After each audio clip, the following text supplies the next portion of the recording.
Os remédios para ereção são realmente seguros? Quais são os riscos, os efeitos colaterais, quem é que pode tomar e quem não pode? Vamos conversar sobre isso a seguir.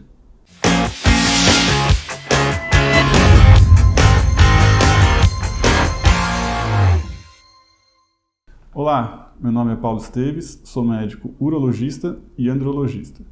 Hoje nós vamos conversar então sobre os remédios para ereção e os riscos ou efeitos colaterais que eles possuem, e porque existe realmente muito preconceito, existem muitos homens que têm medo de tomar esses remédios, homens que deveriam, que precisariam tomar e não tomam, ou têm medo de tomar, suspeitando de algum efeito grave ou alguma complicação que eles poderiam causar. Antes de a gente entrar em mais detalhes, queria pedir para vocês se inscreverem no canal, curtirem o vídeo e ajudarem a divulgar essa informação para outros homens. Então vamos lá.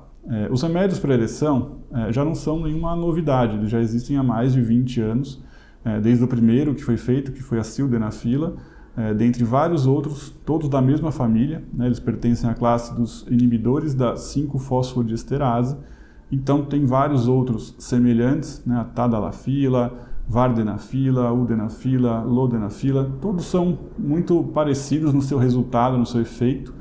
Basicamente o que muda é o tempo de início do efeito, o tempo de início para a ereção, assim como a duração desse efeito. Ele pode ter duração de horas ou às vezes até de um dia. Quanto aos riscos, aos efeitos colaterais dos remédios, eles são basicamente iguais em todos por serem remédios da mesma classe. Vamos então falar um pouquinho sobre quais são os efeitos colaterais esperados.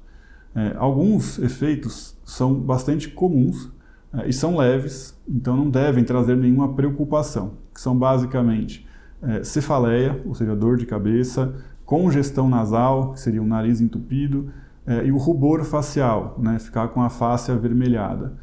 Esses efeitos são muito comuns, muito frequentes e não trazem nenhum risco e são passageiros. Dentro de algumas horas isso tende a desaparecer espontaneamente, não requer nenhum tratamento.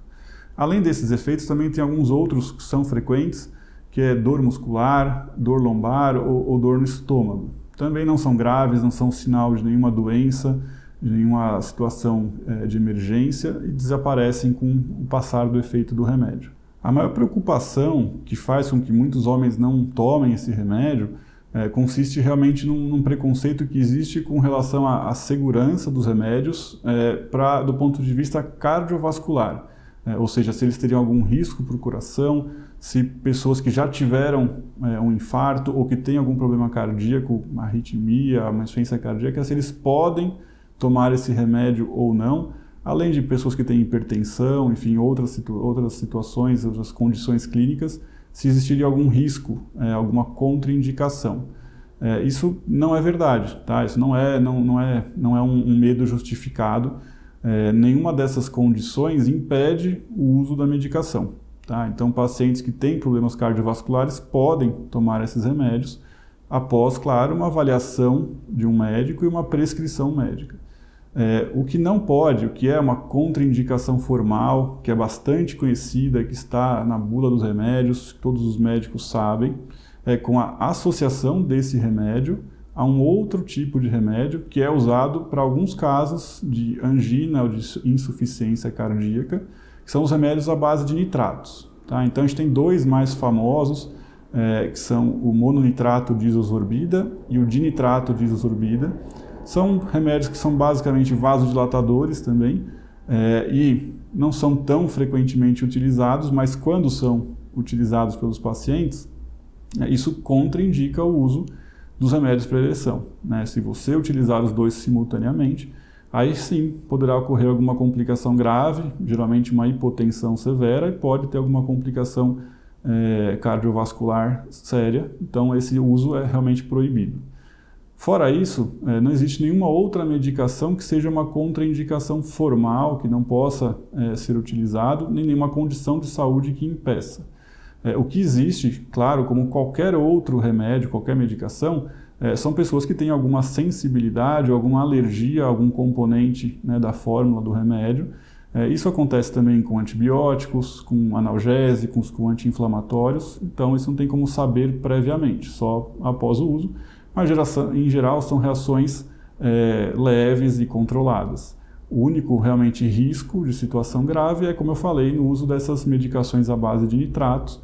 Então, se o paciente não faz uso delas, não tem realmente por que ter uma preocupação quanto ao risco de vida ou de uma complicação mais séria. Então, basicamente, essas são as informações gerais quanto à segurança dos remédios para a ereção. É sempre importante lembrar que são remédios que devem ser prescritos por médicos após uma consulta, uma avaliação clínica de toda a saúde, de todas as medicações que o homem faz uso, para saber e confirmar essa segurança. Bom, espero que vocês tenham gostado do conteúdo. Se tiverem dúvidas, deixem aqui nos comentários que eu vou fazer questão de responder a todas. Aproveitem e se inscrevam no canal, curtam o vídeo, compartilhem ele também para atingir o maior número de homens e assim te divulgar um pouco mais esse conteúdo da saúde masculina. Cuidem-se e até o próximo vídeo.